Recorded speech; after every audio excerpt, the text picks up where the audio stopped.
Ayan guys, react muna natin ang ating palangga na si Amara. Ayan. Tingnan mo naman ang batang yan, nagmumukbang. Siyempre, gano'n naman talaga tayo. Food is life. At siyempre, ayan, ginagala ni Yaya Nini niya. Sadyang malikot na talaga yung bata at hindi na talaga mapipigilan. Gusto talagang laging naglalayas. Siyempre, gusto siguro niyang i-explore lahat ng mga lugar. Kasi, palaki na si Amara eh. Hindi naman pwede na lagi sa bahay. Gusto din ng bata siguro na makita ng labas palagi. Kumbaga, para hindi siya, alam mo yun, ma-expose siya sa lahat ng bagay para matandaan niya. Tulad ng ganyan, di ba? Yung mga ganyang mga laruan. Para hindi siya, kumbaga, hindi siya ma-ignorante, parang ganun. Pero hindi naman siya ma-ignorante, syempre. At dito, hindi ko alam kung bakit pinagtatawanan nila yung bulaklak. Sabi ni Abby, bulaklak ni Jobs. Tawang-tawa din naman si Mami Sara kasi ang cute naman ang bulaklak ni Jobs. At si Miss Jobs tawang-tawa din. Bakit ba kasi pinagtatawanan niyo yung bulaklak na yan?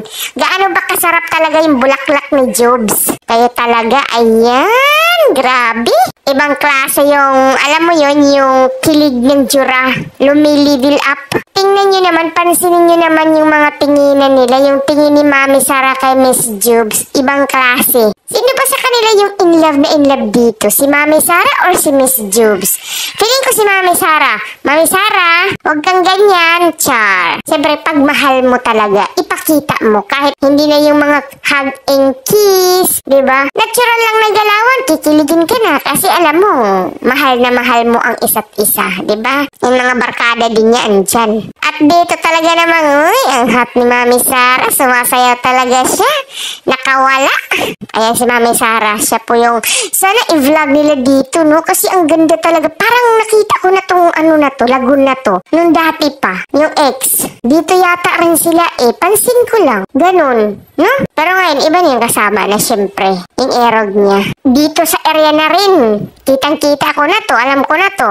Well, ganun talaga yung mga... hindi naman natin hawak ang ating buhay or ang ating, alam mo yun, tadhana. Minsan talaga nalilihis yung tadhana natin, hindi po siya straight. Okay? So, yun lang po yung mga quick reaction natin sa mga lalabs natin. Okay, bye. Love you.